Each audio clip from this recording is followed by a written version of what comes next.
Hello guys, so bali nagpunta kami sa Imugan Falls sa Santa Fe, Nueva Vizcaya. Tignan nyo guys, ang ganda ng view. Sa labas pa lang yan bago kami pumasok sa falls mismo sa bundok. So ayan, naglakad kami ng 30 to 45 minutes.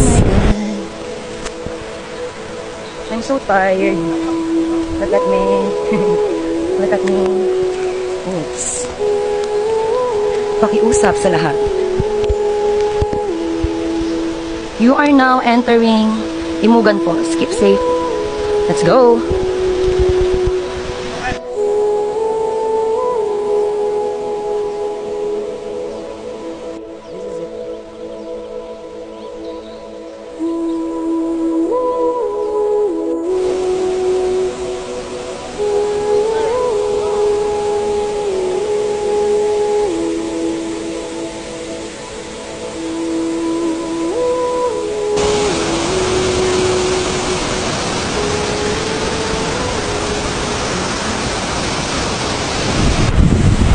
Ayan, buti pa sila nakapaglublub sila. Ako hindi na ako nakaligo kasi wala talaga akong dalang damit. So, ayun lang. Thank you. Bye-bye.